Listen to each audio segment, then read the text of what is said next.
ठीक है तो हम शुरू कर रहे हैं।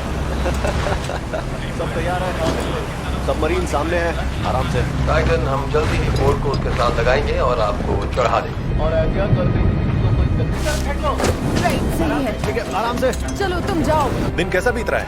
हाँ चलो चालू करो। शुक्रिया। ठीक है। हाँ वो ठीक है, यही रफ्तार रखो। असल में ऐसा कुछ नहीं होता जिस पर तुरंत रिस्पांस की जरूरत हो, ठीक है? इसलिए अलार्म सुनाई दे तो फिक्र मत कीजिए। अच्छा यही होगा कि आप कुछ ना करें। मैंने कुछ सुना। क्या अभी समुद्र तल से संपर्क है? हाँ, वहाँ कुछ तो जरूर है। हाँ कोई चीज तो ऊपर आ रही है। मैंने वहाँ बिताए वक्त के बारे में विचार किया और वहाँ काम करना नॉर्मल नहीं था। मैं उस समय के बारे में सोचती हूँ जब मैं वहाँ की डाइव्स का हिस्सा थी। मुझे लोगों को सबमरीन में बंद करते हुए बहुत ही असहज लगता था। इसलिए जब शुरुआती खबर दिखाई दी जिसमें लिखा था कि अटलांटिक में टूरिस्ट सबमर्सिबल लापता है, मैं समझ गई कि वो ओशन गेट का ही मामला है। यूएस कोस्ट गार्ड का कहना है कि वो न्यूफीलैंड कनाडा के पास समंदर में लापता सबमर्सिबल की तलाश के लिए हर चीज का इस्तेमाल करेंगे। उसकी लोकेशन का आखिरी संकेत टाइटैनिक के मलबे के ठीक ऊपर मिला था। अब बहुत जोर शोर से उसकी तलाश की जा रही है क्योंकि ऑक्सीजन तेजी से खत्म हो रहा है। सबमरीन को ढूंढने के काम में लगे मेरे एक साथी का मैसेज आया और उस वक्त मुझे सच में बहुत बुरा लगा था। मैंने सरकार को वो सब कुछ बता दिया जो मेरे साथ हुआ था और जो भी मैंने वहाँ पर देखा था, मेरी चिंताएं थी, वो सब कुछ मैंने कुछ भी बताना बाकी नहीं रखा था। उन्हें उस पर कार्रवाई करनी चाहिए थी, गुड आफ्टरनून। लेकिन कुछ भी नहीं किया गया। ये एक बहुत मुश्किल सर्च ऑपरेशन है। सरफेस यानी सतह पर सर्च का दायरा अब कनेक्टिकट से लगभग 2 गुना है और हम 2.5 मील की गहराई तक खोजबीन कर रहे हैं। तलाश में लगी टीम्स बहुत ही मुश्किल हालात में काम कर रही है। डाइव करने के 1 घंटे 45 मिनट बाद उससे आखिरी मैसेज मिला था, लेकिन उसके बाद भी कई घंटों तक ओशन गेट ने खतरे का कोई संकेत नहीं दिया था। कल तक उनकी तलाश में 2 C-130 विमान उड़ान भर रहे थे और आज एयर नेशनल गार्ड का भी एक C-130 उन्हें खोजने के अभियान में शामिल हो जाएगा। मेरे फोन पर लोग लगातार क्लिप्स और आर्टिकल्स भेज रहे थे।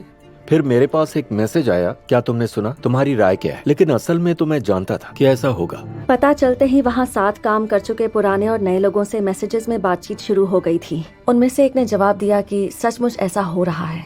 हम टाइटन के क्रू और उनके रिश्तेदारों के लिए प्रार्थना कर रहे हैं। हम लोग उन्हें जल्द से जल्द ढूंढ निकालने की अपनी ये कोशिश जारी रखेंगे। अब मैं कुछ सवालों के जवाब दूंगा, आप पूछ सकते हैं। अचानक ये खबर दुनिया भर की सुर्खियों में आ गई।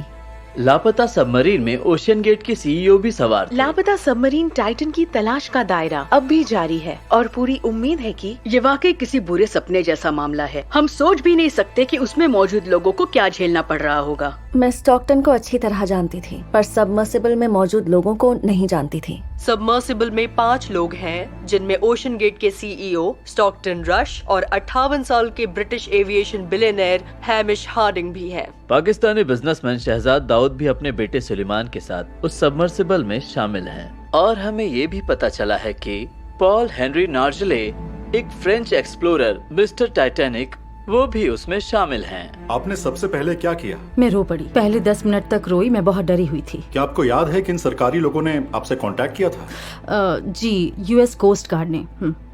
यूएस कोस्ट गार्ड ने बताया कि पिछले 2 घंटों में कनाडा के एक विमान को पानी के अंदर से कुछ आवाजें सुनाई दी है। कल कनाडा के एक P-3 विमान को सर्च एरिया में पानी के अंदर कुछ आवाजें सुनाई दी। इसलिए अब ROV से उस इलाके में खोजबीन की जा रही है ताकि पता चल सके वो आवाजें कहां से आ रही है। ये देखकर चैन पड़ रहा था कि जब तलाश चल रही थी तो परिवार के सभी लोगों को लग रहा था कि वो मिल जाएंगे। हम सबको सचमुच भरोसा था, हमें इस बात की पूरी उम्मीद। सब कुछ बहुत जल्दी किए जाने की जरूरत थी, लेकिन उस समय तक कोई भी मलबा बरामद होने का जिक्र नहीं कर रहा था। इस खबर में वाकई बहुत अहम बातें थीं। इसमें टाइटैनिक था, इसमें कुछ अरबपति लोग थे, लेकिन वक्त बहुत कम था। अब अधिकारियों का मानना है कि उनके पास 2 दिन से भी कम समय तक सांस लेने लायक हवा बची है। न्यूज में स्क्रीन के कोने में ऑक्सीजन काउंटडाउन दिखाया जा रहा था, इसलिए न्यूज चैनल देखना मुश्किल हो रहा था। टाइटैनिक के मलबे तक पहुंचने के अभियान पर निकली लापता सबमर्सिबल की तलाश में लगभग वेल्स जितने बड़े इलाके में खोजबीन हो चुकी है। जैसे कि 2018 में कंपनी के एक पूर्व कर्मचारी ने उस पर मुकदमा किया था और साबित हो चुका है कि वक्त ही सबसे अहम चीज है।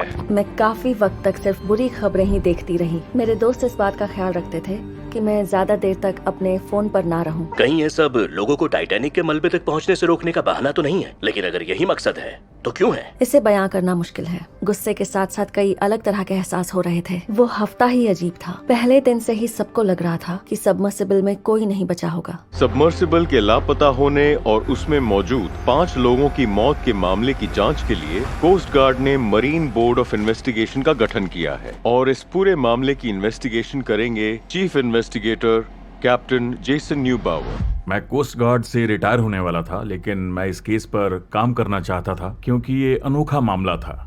इसलिए जब एडमिरल ने मुझसे पूछा तो मैंने तुरंत हामी भर दी। कोई भी रजिस्टर्ड जहाज अगर किसी तरह की घटना में शामिल हो तो आप जांच के दायरे में आ जाते हैं। अमेरिका में बनी ओशन गेट टाइटन सबमर्सिबल में जानलेवा इम्प्लोजन हुआ है। इस सबमर्सिबल को कनाडा के एक शिप ने अंतर्राष्ट्रीय जल क्षेत्र में पहुंचाया था, इसलिए इस मामले में कई देश शामिल हैं। टाइटन किसी दूसरे देश में या अमेरिका के किसी अन्य राज्य में रजिस्टर्ड नहीं था और ये बात बहुत अनोखी है। मैंने ऐसा पहले कभी नहीं देखा। आपने ऐसा पहले कभी नहीं देखा? नहीं, 26 सालों से जांच के दौरान नहीं देखा। तो ऐसा कैसे हो सकता है? ये जानबूझकर किया गया होगा। क्या हम लाइट्स बंद करके दोबारा शुरू करें? जरूर। आप यहाँ और क्या दिखा सकते हैं? यहाँ बाहरी लाइट्स हैं, शायद ये ऑन भी हैं। लगता तो ऐसा ही है। ये हमारा ऑक्सीजन सिस्टम है। ये नॉर्मल ऑपरेशन में इस्तेमाल होने वाली बॉटल है और ये सब इमरजेंसी के लिए हैं जो लाल रंग की हैं। तो कुल मिलाकर 4 दिनों के लिए इमरजेंसी ऑक्सीजन है। पायलट यहाँ पर होगा। वो आमतौर पर यहाँ 2 डिस्प्लेस के साथ होता है। वो इनमें से किसी एक से इसे चला सकता है। इसे चलाते कैसे? इस कंट्रोलर से। वो बहुत विनम्र आदमी थे लेकिन बहुत घमंडी साइंटिस्ट थे। उन्हें पता था कि वो स्मार्ट थे, इसमें कोई शक नहीं था। और वो ये भी जानते थे कि वो जीनियस है। वो जिस तरह से बात कर रहे थे उसमें काफी कॉन्फिडेंस था। वो बहुत कॉन्फिडेंट थे। वो बहुत भरोसे के साथ बोलते थे। वो बताते थे कि वो क्या करने जा रहे थे। उनके बोलने के तरीके से आपको लगता था कि ये शख्स जानता है कि ये क्या बोल रहा है। महासागरों में खोजबीन के लिए इंसानों को गहराई में उतारने के मामले में हमने 1960 और 70 के दशक में काफी तरक्की की थी। फिर ये कई कारणों से बंद हो गया। 275। ये सच है कि समंदर के अंदर खोजबीन के काम का कोई अंत नहीं है। इस जबरदस्त अनजान मीडियम में घुसना हमारे जमाने का एक प्रिविलेज है। ज्यादातर साइंटिस्ट मरीन बायोलॉजी में इसलिए शामिल होते हैं कि वो समंदर के अंदर जाना चाहते हैं। उनकी दिलचस्पी समंदर में होती है। अगर मैं आपको ग्रैंड कैनियन का एक 3D रिप्रेजेंटेशन दूं और सेज ग्रास की महक का भी इंतजाम कर दूं, तब भी ये वहाँ होने के बराबर नहीं होगा। समंदर की गहराई में हम डॉल्फिन्स की आवाजों को एकदम साफ साफ सुन सकते हैं। पूरे माहौल की आवाजों को सुन सकना और सब कुछ देखकर महसूस कर सकना ऐसी चीज है जिसकी नकल नहीं की जा सकती। उन्हें ज्यादा एक्सपोजर की जरूरत थी। उसमें हम लोग काम आए। वो लोग जो बना रहे थे वो बहुत बुनियादी था, इसलिए आइडिया ये था कि इसका वीडियो बनाया जाए ताकि इसके प्रति हम लोगों का ध्यान खींच सकें। उनके पास अनोखे आइडियाज थे, जैसे वो पॉल जैम नाम के रॉक बैंड को सबमरीन में ले जाना चाहते थे, या वो एक तैरते शहर की बात करते थे जो जरूरत पड़ने पर पानी के अंदर जा सके। स्टॉकटन कहते थे कि किसी चीज पर पहुंच ही उस पर मालिकाना हक है। अगर समंदर में कहीं कोई छोटा सा टापू हो और सिर्फ आप ही वहां तक पहुंच सकते हो, तो चाहे उसका मालिक कोई भी हो, असल में वो आपके मालिकाना हक में है, तो वो आपका ही हुआ।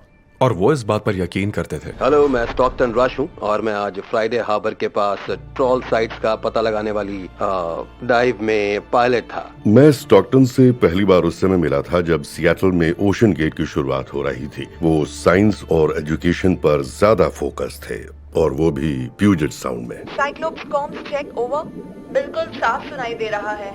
लेकिन 2015 में हालात बदलने लगे। 2005 के बाद उस जगह को देखने वाले पहले लोग सीईओ स्टॉकटन रश और उनकी टीम के सदस्य होंगे। टाइटैनिक के पहले शानदार सफर के लिए भारी रकम चुकाने वाले नागरिक। आप एक मिशन पर जाएंगे। हमारे साथ जो लोग जाएंगे वो सोनार को चलाने का काम करेंगे। लेकिन पहले एक टीम तैयार करनी थी। स्कूल की पढ़ाई खत्म करने के बाद मैं रॉयल नेवी में चला गया। आखिरकार मैं कमर्शियल ड्राइवर ROV पायलट बन गया था और मैं 20 सालों से ज्यादा वक्त से सबमर्सिबल से जुड़ा हुआ था। L5 kilo kilo kilo.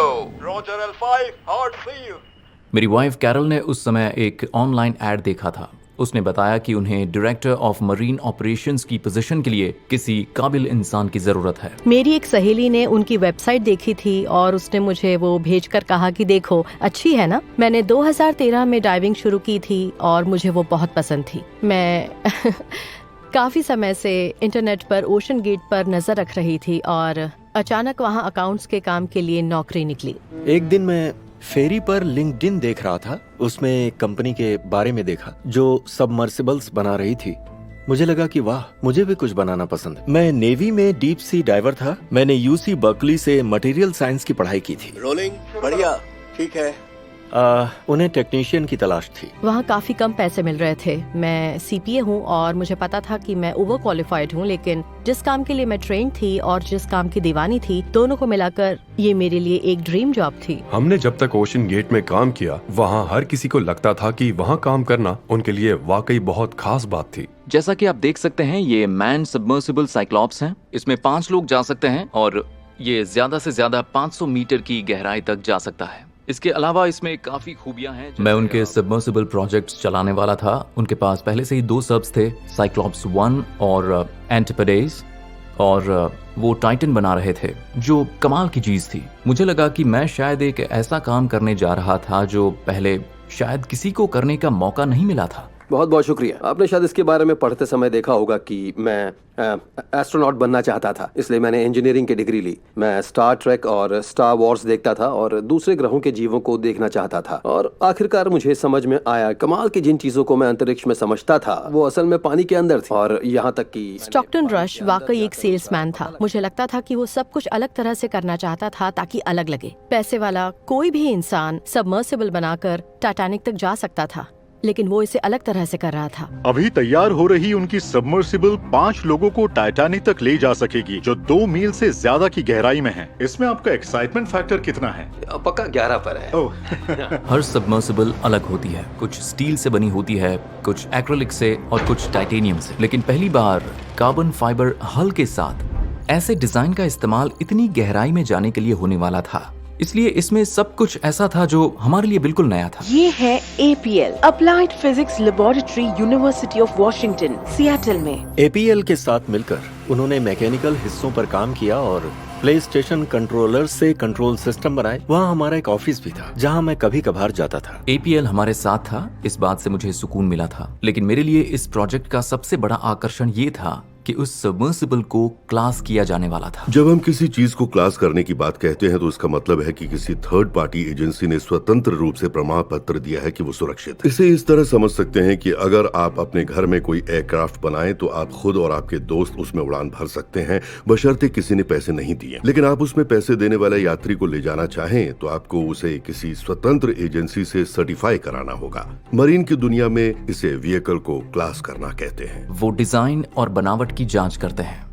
वो हर साल इन चीजों को परखते हैं। ओशन गेट की बाकी 2 सबs को भी क्लास किया गया था। इसलिए क्लास की जाने वाली इन नई सबमर्सिबल से टाइटैनिक तक जाने की बात में ऐसा क्या था जो आपको अपील ना करे? रश का कहना है कि ये सबमर्सिबल दुनिया में परिवहन के सबसे सुरक्षित साधनों में से एक है। इसकी टेस्टिंग खत्म होने तक मुझे यकीन हो गया कि इसमें कोई खतरा नहीं है। और टाइटैनिक के बारे में भी यही कहा जाता था।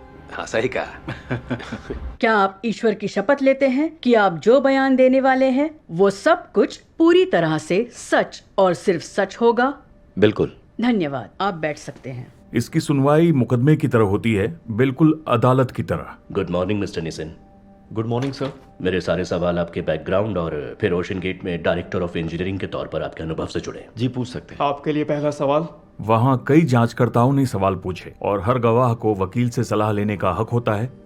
सुनवाई में शामिल पक्षों के भी अपने हित होते हैं और इस मामले में ओशन गेट के वकील भी थे। हमें सच्चाई जाननी थी और यही सुनवाई का असल मकसद था। हमें अफवाहों के परे जाकर असलियत जाननी थी। आपने किस साल में ओशन गेट में काम करना शुरू किया था? मार्च 2016 में। और मार्च 2016 में आपको किस पद पर रखा गया था? Director of engineering. और डायरेक्टर ऑफ इंजीनियरिंग के तौर पर आपके लिए कौन से नियम थे और क्या जिम्मेदारियां थी? मुझे ओशन गेट में कहा गया था साइक्लॉप्स 2 क्राफ्ट लगभग तैयार था। मैं उसके अलग अलग हिस्सों को जोड़कर काम शुरू करने वाला था, इसीलिए मैं उस पर, मुझे माफ कीजिएगा, मेरी घड़ी बता रही है कि मेरी दिल की धड़कन बढ़ गई। शुरू में मुझे बस यही काम खत्म करने को कहा गया था जिसमें मुझे 1 साल लगने वाला था और मैंने वही किया। और जब आपने कंपनी में काम करना शुरू किया तो वहाँ का माहौल कैसा था? पहला हफ्ता बहुत अच्छा था। हमने मिस्टर रश और लीडरशिप के उनके अंदाज के बारे में सीखा। मुझे लगता है कि हमें इसकी काफी अच्छी समझ है कि वो कारोबार कैसे चलाते थे। इसका क्या मतलब है? वो दूसरों के सामने ही कर्मचारियों से सारी बातें करते थे। वो कोई बात छिपाते नहीं थे और कर्मचारी जानते थे अगर उन मुद्दों पर बॉस को चुनौती दी तो उनकी नौकरी जा सकती है। जब तक मैं वहाँ काम कर रहा था उस दौरान किसी समय मुझे एहसास हो गया था कि वो बिजनेस मॉडल मुझे सही नहीं लग रहा था। हमारे पास आमदनी का कोई जरिया नहीं था। उन्होंने कहा था कि वो टाइटन को बहामास में रजिस्टर करेंगे और कनाडा में लॉन्च करेंगे ताकि वो अमेरिका के अधिकार क्षेत्र में ना आए। लेकिन अगर कोस्ट गार्ड से कोई दिक्कत हुई तो वो किसी सांसद को पैसे देकर मामला सुलझा लेंगे। क्या आप उनकी बात को दोहरा रहे हैं? उन्होंने कहा कि किसी सांसद को खरीद लूंगा। पहले कभी किसी ने मुझसे ऐसी बात नहीं की थी। ये सुनकर मैं चिढ़ गया था। उसके बाद मैंने कंपनी से इस्तीफा दे दिया था क्योंकि मैं वहां आगे काम नहीं कर सकता था। उन शुरुआती दिनों में उनसे संपर्क करके उन तक पहुंचना बहुत आसान था और उनके काम में मुझे बहुत दिलचस्पी थी क्योंकि वो समंदर में खोजबीन के काम को आम लोगों तक पहुंचाने वाले थे। मैं कंपनी के संपर्क में आया, मैंने स्टॉकटन से बातचीत की और फिर उन्होंने मुझे अपने प्रोटोटाइप वेसल में आने के लिए आमंत्रित किया। स्टॉकटन एक आम स्टार्टअप एंटरप्रेन्योर जैसे थे। मैं इतने सालों में ऐसे दर्जनों या सैकड़ों ऐसे लोगों से मिला हूँ। स्टॉकटन रश आखिर कहाँ से आए थे और आपको उनके बारे में क्या मालूम है? वो काफी संपन्न परिवार से आए थे, इसमें कोई शक नहीं था। वो प्रिंसटन से ग्रेजुएट थे। वो पढ़ाई लिखाई में सबसे अच्छे नहीं थे लेकिन जाहिर है उन्होंने इंजीनियरिंग की डिग्री हासिल की थी। उन्होंने एक किट से विमान बनाया था और वो कई सालों तक उसी का इस्तेमाल करते रहे थे। बाद में उन्होंने किट सबमर्सिबल भी बनाई थी। वो बहुत कॉन्फिडेंट थे और उनमें काफी जोश था। स्टॉकटन और उनकी पत्नी वेंडी दोनों के पास खानदानी दौलत थी। स्टॉकटन के परिवार में दो ऐसे लोग थे जिन्होंने डिक्लेरेशन ऑफ इंडिपेंडेंस पर साइन भी किया था। उनकी पत्नी वेंडी दो ऐसे लोगों की ग्रेट ग्रेट ग्रैंड डॉटर थी जो टाइटैनिक में मरे थे। स्ट्राउस परिवार ने एक व्यापारिक साम्राज्य खड़ा किया था जिससे मेसीज डिपार्टमेंट स्टोर जैसे जाने पहचाने नाम निकल कर आए। स्टॉकटन सबसे संपन्न 1% लोगों में थे। स्टॉकटन बहुत ही अजीब इंसान थे।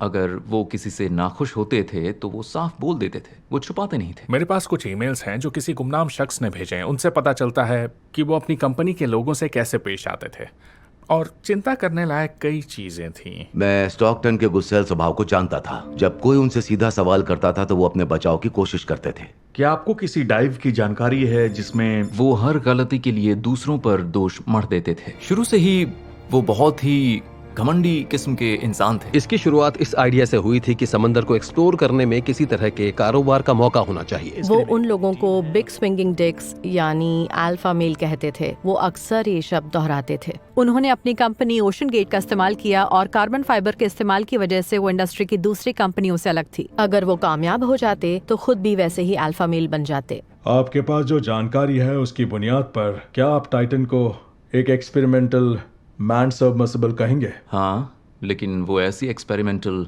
सबमर्सिबल थी जिसके नाम पर वो टाइटैनिक तक जाने के लिए काफी एडवांस ले चुके थे। मुझे अपनी वाइफ और परिवार को बताने में झिझक हो रही थी कि मैं क्या काम कर रहा था क्योंकि मुझे खुद उस पर थोड़ा शक हो रहा था। अगर मैं उन्हें बताता तो उन्हें फिक्र होने लगती और मैं नहीं चाहता था कि वो परेशान हो। ये साफ जाहिर था कि हर चीज स्टॉकटन के हाथ में थी। ये उनका ऑपरेशन था। मिशन स्पेशलिस्ट टर्म असल में नियमों से बचने का तरीका था। समंदर में वेसल्स को ऑपरेट करने के कुछ नियम हैं। ये नियम इस बात पर निर्भर करते हैं कि क्या आप क्रू के सदस्य हैं या पैसे देकर सफर कर रहे यात्री। स्टॉकटन इसमें कंफ्यूज करने की कोशिश कर रहे थे और वो इस बात पर जोर देते थे कि किसी को भी पैसेंजर नहीं कहा जाए। ये भी उन कदमों में से एक था जो ओशन गेट ने अमेरिका के कानूनों से बचने के लिए उठाया था। इस पूरी पारदर्शिता ने मुझे बहुत ही ज्यादा प्रभावित किया। सारे कागजात में ये साफ साफ लिखा था कि आप एक तरह से खुद अपनी जिंदगी को दांव पर लगा रहे हैं। मैं ये कहना चाहता हूँ कि एक एक्सपेरिमेंटल सबमर्सिबल में समंदर की तल में जाने वाला पहला शख्स होना काफी डरावना लगता है।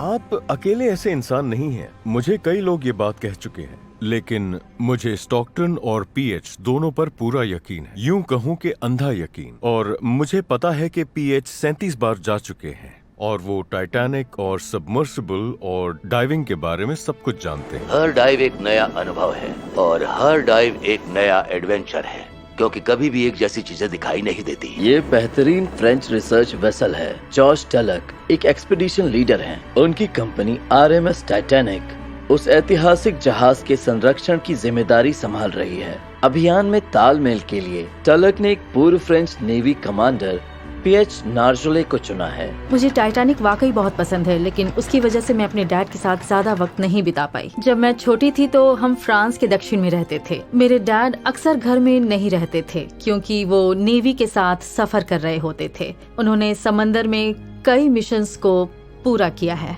उन्होंने नई नई चीजों की खोज की। उन्होंने समंदर से कई चीजें ढूंढकर उनकी हिफाजत की। उन्हें अपने काम से बहुत प्यार था।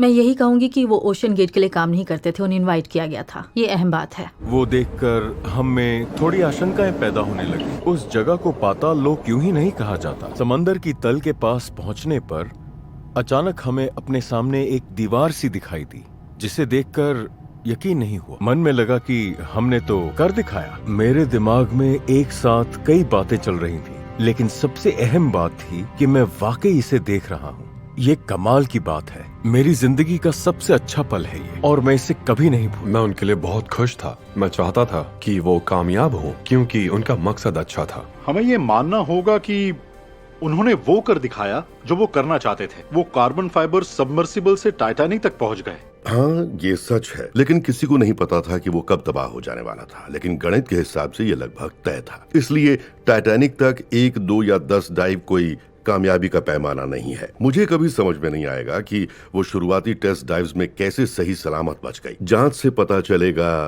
कि आधे प्रोसेस में हल्स बदल दिए गए थे, क्योंकि पुराना हल नाकाम हो गया था। उन्होंने कई टेस्ट किए, क्योंकि वो उसकी गहराई में जाने की क्षमता को आजमा रहे थे। मुझे पता था कि वो नई चीज इस्तेमाल करने वाले थे, कार्बन फाइबर का। वहाँ आने से पहले मुझे कार्बन फाइबर के बारे में कुछ नहीं पता था, कुछ भी नहीं। कार्बन फाइबर बस कार्बन से बनी रस्सी है। इसे आपस में चिपकाए रखने के लिए ग्लू या रेजिन की परत चढ़ाई जाती है। कार्बन फाइबर बहुत मजबूत चीज है, और ये हल्की और सस्ती भी है। ये कई नए सिस्टम्स में, कई नए प्रोडक्ट्स में है। लोग इसे कई कारणों से इस्तेमाल कर रहे हैं, क्योंकि ये काफी हल्का और मजबूत है। अगर 5 लोगों के लायक सबमर्सिबल को टाइटेनियम से बनाया जाए तो वो काफी बड़ी होगी, काफी भारी होगी। उसे पानी से निकालने के लिए किसी बहुत बड़ी चीज की जरूरत होगी। अगर आप कार्बन फाइबर सबमर्सिबल के सपने को साकार कर पाएं तो आप इसे कम खर्चे में बना सकते हैं, और फिर अचानक पूरी दुनिया में ढेर सारी सबमर्सिबल इस्तेमाल होने लगेंगी। ये मेटल जैसी चीज नहीं। टाइटेनियम के बारे में पूरी जानकारी है। कार्बन फाइबर बहुत अनोखी चीज है, क्योंकि इसके अंदर छोटे छोटे फाइबर्स होते हैं जो टूट सकते हैं। जब वो टूटते हैं तो उनसे आवाज पैदा होती है। कहीं किसी फाइबर के टूटने से पूरी बनावट कमजोर हो जाती है। उसे अकूस्टिक मॉनिटरिंग सिस्टम कहा जाता है। उसमें पूरे हल में जगह जगह कई माइक्रोफोन्स लगाए गए थे जो हर फाइबर के टूटने की आवाज पकड़ सकते थे। ओशन गेट के मुताबिक कार्बन फाइबर के टूटने की उस आवाज के जरिए पता लगाया जा सकता था कि पूरी बनावट टूटने वाली थी या नहीं। 2021 में उनकी वेबसाइट ने दावा किया कि रियल टाइम मॉनिटरिंग एक बेजोड़ सेफ्टी फीचर है, इसलिए सबमर्सिबल में मौजूद लोगों को समय रहते चेतावनी मिल जाएगी। उनके पास इतना वक्त होगा कि वो सही सलामत ऊपर आ जाएं। उम्मीद है कि कोई आवाज नहीं आएगी। वही आदर्श टेस्ट होगा। आवाज ना आने का मतलब कि स्ट्रक्चर पूरे टेस्ट के दौरान सही रहा। बढ़िया। आप लोग ओशन गेट में कैसे शामिल हुए?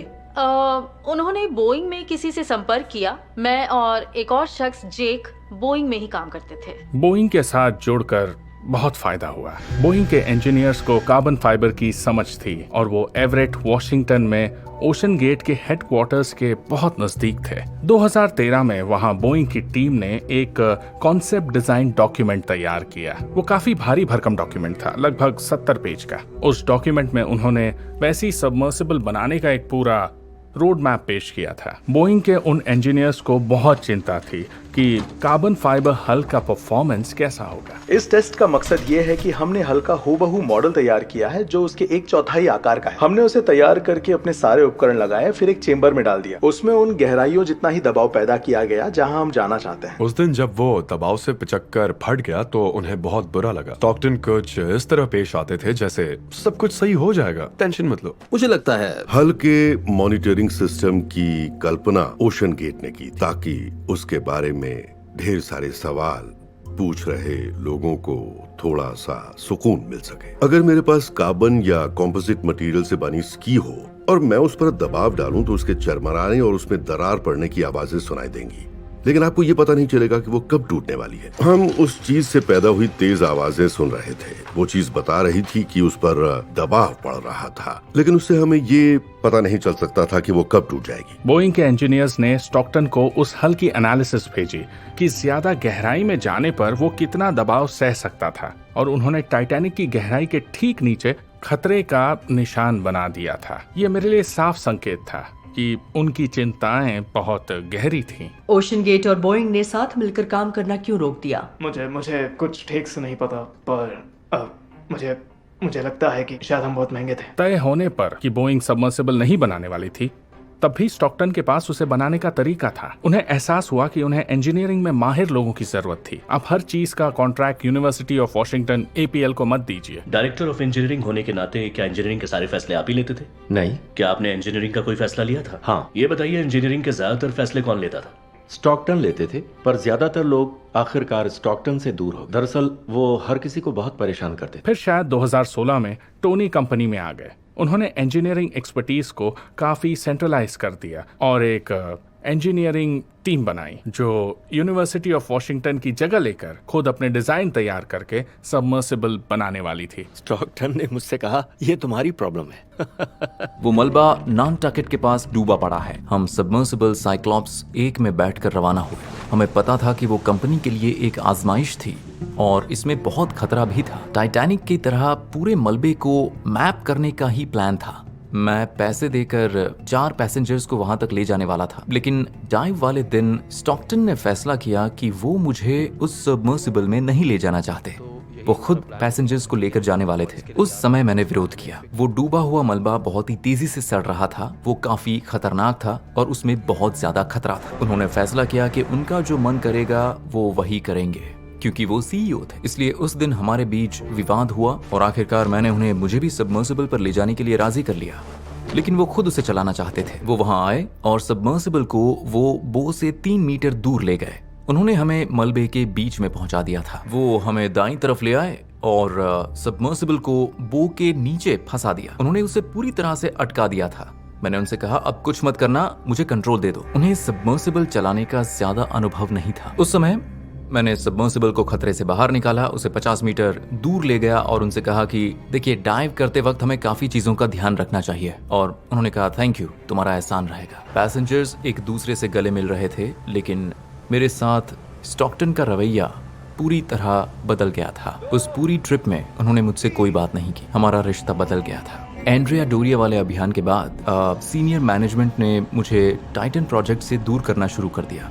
मुझे सारे के सारे ईमेल कम्युनिकेशंस, वर्बल कम्युनिकेशन से अलग कर दिया गया। मुझे कुछ भी पता नहीं था कि क्या चल रहा था, लेकिन साथ ही मैं चीफ पायलट भी था, मैं डायरेक्टर ऑफ मरीन ऑप्स भी था। मैं ही सबमर्सिबल को डाइव पर ले जाने वाला था। मुझे लग रहा था कि ये सब ठीक नहीं चल रहा है, ये बिल्कुल ठीक नहीं है। मैं बहुत ही खुलकर बात करता हूँ। बोर्ड ऑफ डायरेक्टर्स से बात की, मैं अक्सर स्टॉकटन से भी बात करता था, चीफ ऑपरेटिंग ऑफिसर से भी, जो कि स्टॉकटन की वाइफ थी। यही लोग उस कंपनी को चला रहे थे। मैंने उनसे भी बात की, अपनी चिंताएं बताई, सब खुलकर बता दिया। वो दूसरी जगह से तैयार होकर आई सबमर्सिबल्स नहीं थी, इसलिए मैं उसके हर हिस्से को देख सकता था और लगभग हर हिस्से में कोई ना कोई गड़बड़ थी। अब यहाँ से लौटना मुमकिन नहीं। इंजीनियरिंग डायरेक्टर टोनी निसन के साथ हमारी अक्सर बहस हुआ करती थी। उन्होंने ऐसे लोगों को काम पर रखा था जिन्हें मैन सबमर्सिबल इंडस्ट्री का बहुत कम अनुभव था। कई लोग तो कॉलेज से निकलकर सीधे वहाँ नौकरी पर आ गए थे। कुछ समय तक डेविड मेरे पास आता रहा। मैं कहना चाहता हूँ कि वो शिकायत करता था, लेकिन असल में वो उसके लिए अपनी चिंता जताने का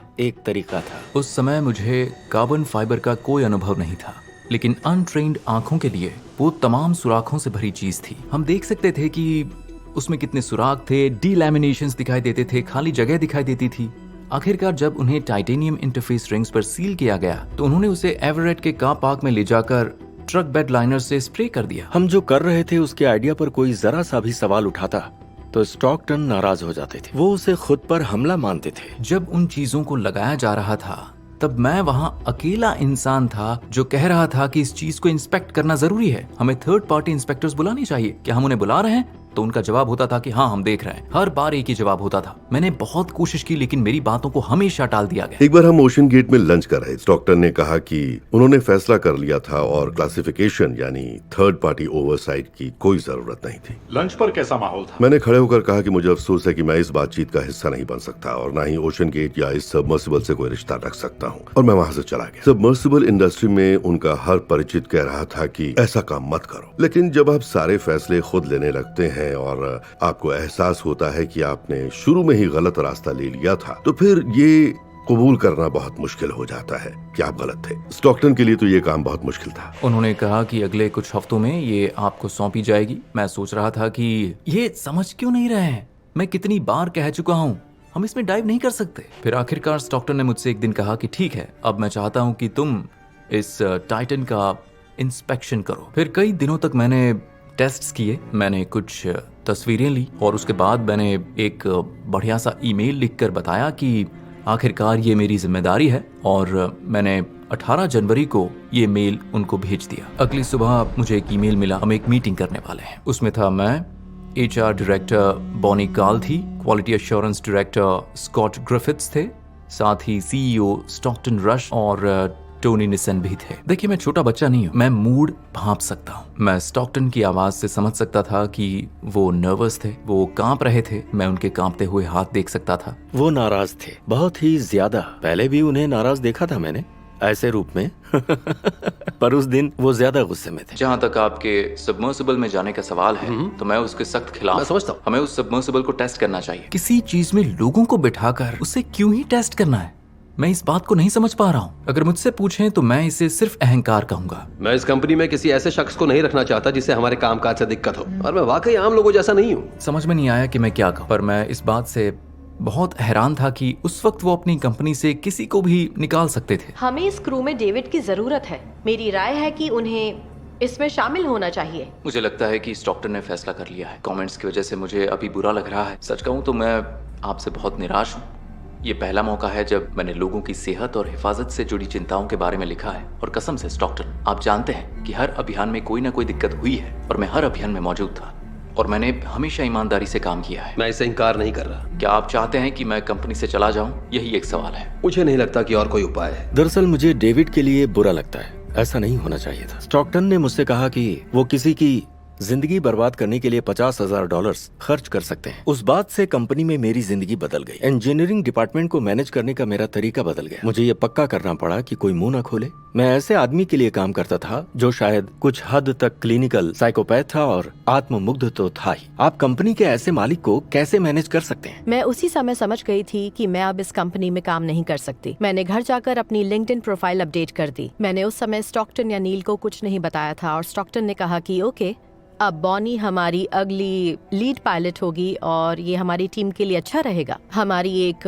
फीमेल लीड पायलट होगी और काफी कुछ नया होने वाला है, और मीडिया को भी ये बात बहुत पसंद आएगी। उस वक्त मैं सोच रही थी कि आखिर ये हो क्या रहा है? क्या तुम पागल हो गए हो? मैं अकाउंटेंट हूँ। मैंने कंपनी छोड़ने का फैसला किया। मुझे नहीं लगता कि मैंने स्टॉकटन से कुछ कहा, और मैंने उस समय नौकरी छोड़ दी। मैं 1 साल से ज्यादा कंपनी में इंटर्न के तौर पर काम कर रही थी। आखिरी साल जब खत्म होने वाला था, उन्होंने मुझे बहामास भेज दिया। वहाँ टाइटन की टेस्टिंग चल रही थी। उन्होंने मुझसे कहा कि ठीक है, तुम काम में मदद कर सकती हो, और अगर तुम्हारा काम हमें सही लगा तो तुम्हें फुल टाइम नौकरी का ऑफर देंगे। वो मेरी पहली वर्क ट्रिप थी। शुरू में स्टॉकटन अकेले ही टाइटन में डाइव करते थे। उन्होंने कहा कि काफी तेज आवाज थी, लेकिन ये भी कहा कि हमें इसी की उम्मीद थी। वो कार्बन फाइबर की सीजनिंग थी। मैंने कभी किसी हल्की सीजनिंग नहीं सुनी थी। स्टॉकटन उसमें एक सेंसर लगाना चाहते थे। मैंने 18 स्ट्रेन गेजेस और 9 एकॉस्टिक सेंसर्स लगा दिए थे। वो इससे नाराज थे। उन्हें अपनी सबमर्सिबल के पिचक कर फटने का उतना डर नहीं था जितना समंदर की सतह पर भटक जाने का। हम डेटा पर गौर कर रहे थे। मैंने स्टॉकटन से कहा कि देखिए, पता नहीं ये कितना सही है, मुझे तो यही लगता है कि इसे ऐसा नहीं होना चाहिए था। अगर आपको आवाज आ रही है या आपके अकोस्टिक मॉनिटरिंग सिस्टम पर तेजी दिखने लगे तो फिर ये टूट रहा है। आप नहीं चाहते कि वो आवाज आए, क्योंकि अगर वो टूट नहीं रहा है तो इसका मतलब है कि वो सही सलामत है। क्या आपको लगता है स्टॉकटन समझ रहा था कितना जोखिम था? नहीं, वो समझे नहीं। कहते हैं उन्होंने एरोस्पेस इंजीनियर की डिग्री ली थी, पर साइंस के कुछ सिद्धांत उन्हें बिल्कुल भी समझ में नहीं आते थे। वो नाराज थे कि 2019 में पहले टाइटैनिक मिशन का मैं सर्टिफिकेट नहीं दे पा रहा था। मैं चाहता था कि एक और डाइव हो। बहामास में टेस्टिंग कई महीनों तक चलती रही। वहाँ काफी अफरा तफरी मची रहती थी। इलेक्ट्रिकल सिस्टम्स में काफी समस्याएं थी जिन्हें बदलने की जरूरत थी। उस समय तक हल से आ रही आवाजों को लेकर काफी चिंता होने लगी थी। ये वाकई में एक गंभीर मामला था। स्टॉकटन की डाइव के बाद टाइटन को फिर से गहरे समंदर में टेस्ट करने लायक बनाने में 4 महीने लग गए। उस दिन एक और सबमर्सिबल एक्सपर्ट कार्ल स्टैनली भी थे। उन्होंने एक सबमरीन बनाई थी जिसे वो हॉन्जुरस में टूरिज्म के लिए इस्तेमाल करते थे। स्टॉकटन टाइटन को लेकर शो ऑफ करना चाहते थे। स्टॉकटन के साथ मेरा रिश्ता कम से कम 10 या शायद 15 साल पुराना था। जब मुझे पता चला कि वो कार्बन फाइबर हल बना रहे थे तो मैं उसके लिए बहुत एक्साइटेड था। मैं वॉशिंगटन गया और उसके लिए मुफ्त में 1 हफ्ते तक लॉन्च एंड रिकवरी व्हीकल के शुरुआती रूप पर काम किया और हमारे बीच ये समझ थी कि किसी दिन मुझे भी उसमें जाने का मौका मिलेगा। हमने 12,000 फुट तक डाइव किया। ज्यादा गहराई में जाने पर क्रैक की आवाज बढ़ जाती है। डाइव से वापस आने के बाद क्या आपने कोई मीटिंग की जिसमें real time monitoring acoustic sensors के नतीजों को ग्रुप ने परखा हो या पता लगाया हो कि वो आवाजें दरअसल आ कहां से रही थी?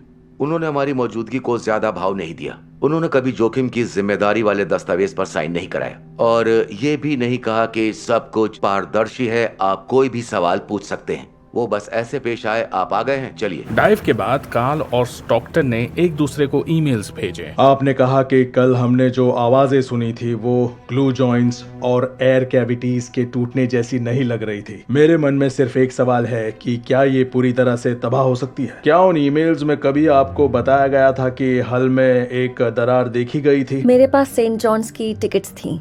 मैं टॉप साइड टीम का हिस्सा बनने वाली थी। हमने कंटेनर्स वहाँ भेज दिए थे और फिर एक दिन हमारे एक पायलट को सबमर्सिबल में एक दरार दिखाई दी। वो सारी चीजों को बहामास वापस ले आए और इंजीनियरिंग टीम के कुछ लोगों ने कार्बन फाइबर हल को काट कर देखा कि उसमें दरार कितनी गहरी थी। ये जानकारी सार्वजनिक नहीं थी। उन्होंने कहा किसी को कुछ मत बताना। बहामस से वापस आने और दरार के काफी बड़े हिस्से को काटने के बाद स्टॉकटन ने मुझसे लंच पर चलने के लिए कहा। उन्होंने मुझे बताया कि कंपनी के 2 लोगों ने उनसे कहा था मुझे पता होना चाहिए कि प्रॉब्लम वहाँ मौजूद थी। मैंने स्टॉकटन से कहा मुझे पता था और मैंने आपको बताया भी था। असल में मैंने रिपोर्ट लिखी जिसमें प्रॉब्लम का जिक्र था और स्टॉकटन ने कहा हम में से एक को जाना होगा और मैं तो नहीं जाऊंगा, ठीक है? कुछ इंजीनियर्स को निकाल दिया गया। मैं बहुत हैरान थी। सेंट जॉन्स की फ्लाइट से 6 दिन पहले एक मीटिंग बुलाई गई। बताया गया कि संयोग से बोट भी कैंसिल हो गई है। स्टॉकटन ने जनता से कहा कि हमें एक टॉप साइड वेसल चाहिए। उन्होंने कहा हाँ, हम नहीं जा रहे हैं। फिर बाद में ये कहा कि हम लोग इस हल को दोबारा बनाने वाले हैं और मुझे नहीं लगता उन्होंने कभी साफ साफ बताया कि हम ये क्यों कर रहे हैं। मुझे लगा कि मुझे ये कंपनी छोड़ देनी चाहिए। मैं उनसे लड़ने वाला नहीं था। मैं बोर्ड में अपील नहीं करने वाला था। स्टॉकटन को लोगों की जिंदगी बर्बाद करने में मजा आता था। रिकॉर्डर ऑन है US department of labour, occupational safety and health administration के लिए और मैं इस वक्त इंटरव्यू ले रहा हूं मिस्टर डेविड लॉकरिज का। मिस्टर लॉकरिज ने 2018 में हमारे ऑफिस से संपर्क किया था और शुरुआत में मुझे लगा था कि उनका केस काफी मजबूत है। उसके कुछ दिनों के भीतर ही ओशन गेट को सूचना दे दी गई थी। मुझे विसल ब्लोअर प्रोटेक्शन स्कीम में रखा गया था और बताया गया कि मेरी रक्षा की जाएगी। ओशन गेट ने जवाब दिया।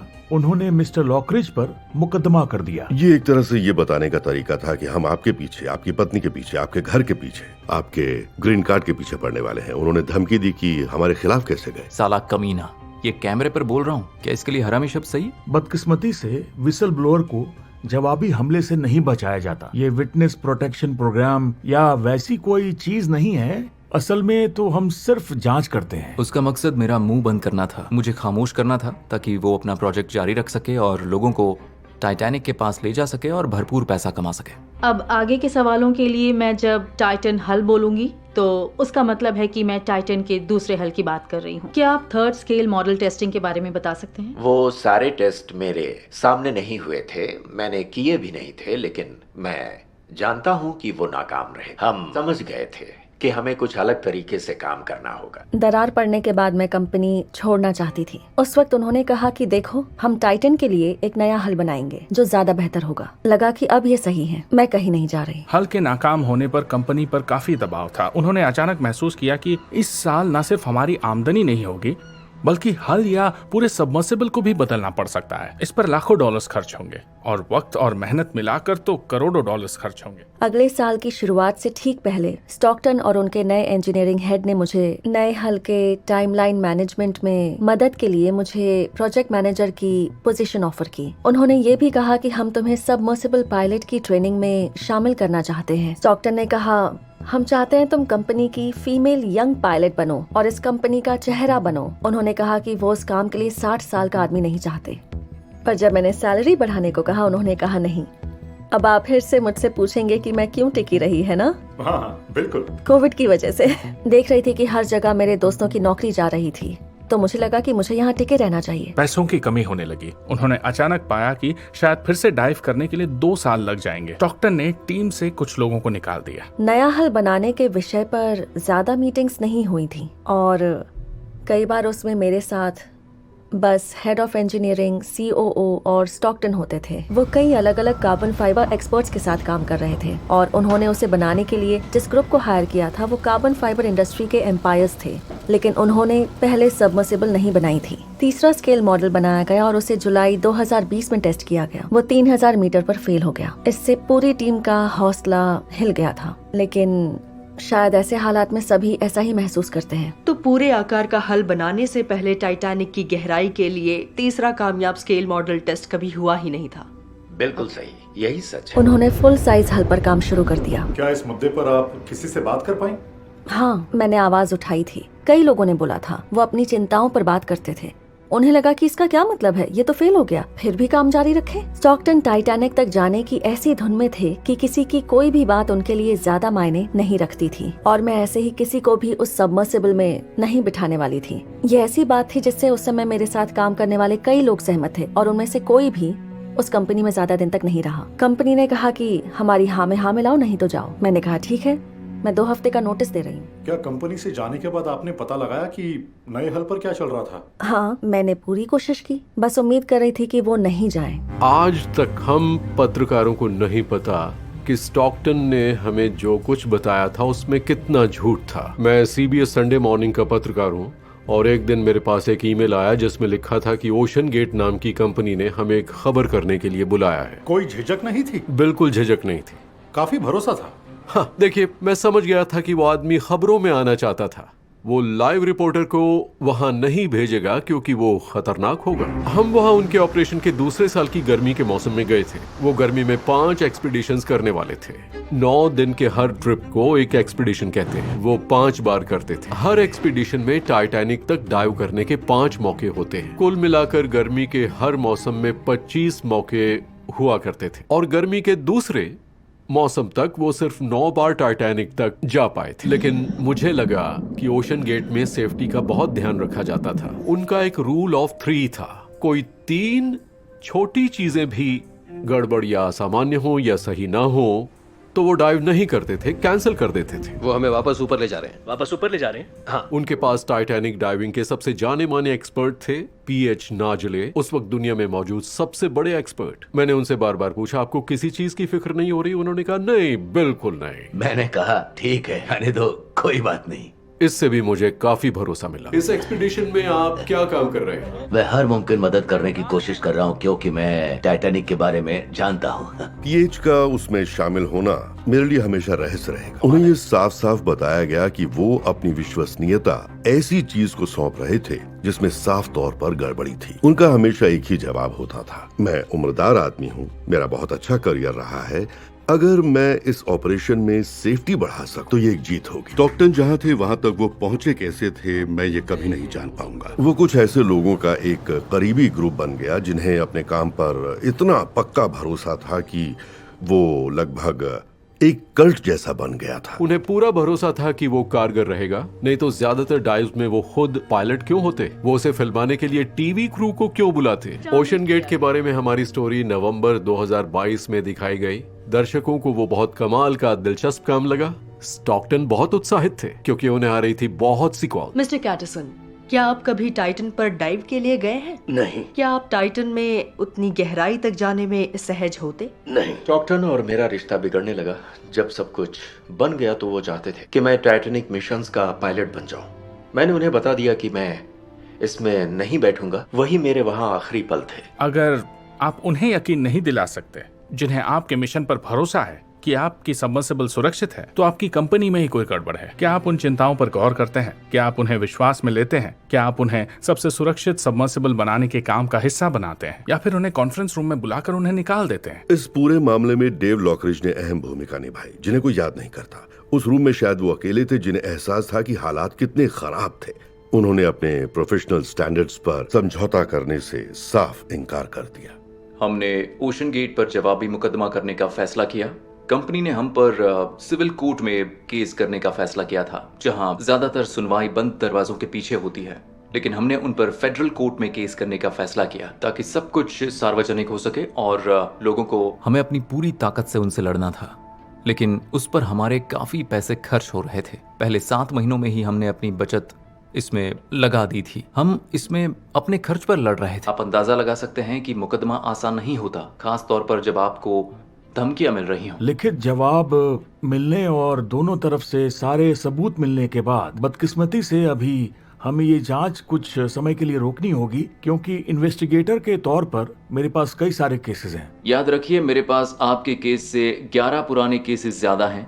मैं जरूरत के मुताबिक आपसे संपर्क करूंगा। सब्र रखने के लिए बहुत बहुत शुक्रिया। मेरी वाइफ और मैंने तय किया था कि मैं इसे बेमतलब तो नहीं कहूंगा, लेकिन असल में इससे कोई फायदा नहीं हो रहा था और हमें काफी तकलीफ हो रही थी और बहुत ही मुश्किल था। इसलिए कैरल और मैंने उस केस को छोड़ने का फैसला किया। हमारे पैसे खत्म हो रहे थे, तो लड़ते तो कैसे लड़ते? हम थक गए थे, हम में वो ताकत नहीं बची थी। सरकार हमारी मदद करने को तैयार नहीं थी। हमें मुकदमा छोड़ना पड़ा और सब खत्म हो गया। ओशन गेट वाले उनके पीछे पड़े हुए थे, इसीलिए उन्होंने अपनी शिकायत वापस ले ली और फिर वो केस ऐसे ही खत्म हो गया। हाँ। डॉक्टर रॉज, ये बताइए 2022 के एक्सपेडिशन में क्या आप पूरे समय मौजूद थे, सभी 5 मिशन में? नहीं, मैं सिर्फ शामिल था 4थे और 5वें मिशन में। क्या आप डाइव 80 के समय सबमर्सिबल में थे? जी हाँ। डाइव 80 में जो घटना हुई थी, उससे हमें पता है कि कार्बन फाइबर ज्यादा गहराई में अलग तरह से रिएक्ट करने लगा था। हम ऊपर जा रहे थे और मुझे गहराई याद नहीं है। मुझे लगता है कि हम सतह के काफी नजदीक थे, लेकिन तब भी पानी के अंदर ही, और बस एक जोरदार बैंग या चटकने की आवाज सुनाई दी थी। उस घटना के बाद भी सबमर्सिबल कुछ और डाइव्स लगाने में कामयाब रही थी, लेकिन डाइव 80 के बाद डेटा काफी बदल गया था। वहाँ रियल टाइम मॉनिटरिंग सिस्टम से बहुत फायदा हो सकता था, क्योंकि वो दिखा रहा था कि कुछ और फाइबर्स टूट रहे हैं। वो एक चेतावनी होनी चाहिए थी। वो उस अकेले सिस्टम की अनदेखी करने लगे जो ऑपरेशंस के लिए अहम था। मेरी राय में तो ये हादसे की वजह बताने वाला एक ठोस सबूत है। हम असल में सबमर्सिबल को वापस लाना चाहते थे। हम चाहते थे कि उसे एवरेट लाया जाए और हम उसके अंदर वाले हिस्से को निकाल कर हल के भीतर देखें कि क्या उसमें कोई दरार है। हमारे लिए ये बहुत हताशा की बात थी कि उसे सेंट जॉन्स में ही छोड़ दिया गया था और डॉक पर ही रहने दिया गया। स्टॉकटन से मैंने कहा ऐसा मत करो। एक बार बनाने के बाद हम इसके तापमान को 0 से नीचे नहीं रख सकते। अगर उसमें पानी घुस जाए और बर्फ जमने वाले हालात में भी अंदर ही रहे तो वो फैलने लगेगा और फाइबर्स को तोड़ देगा। किसी भी हाल में सबमर्सिबल को जमने के लिए नहीं छोड़ा जा सकता। ये जरूरी है उसमें पानी न घुसे। हमारे पास उस पर काम करने या जांच करने का तरीका नहीं था। हमें बताया गया था कि कंपनी उतना खर्च नहीं उठा सकती थी क्योंकि उसे वापस लाने में काफी पैसे लगते, इसलिए हम उसे नहीं ला सकते थे। लगभग उसी दौरान मैंने उस कंपनी को हमेशा के लिए छोड़ दिया था।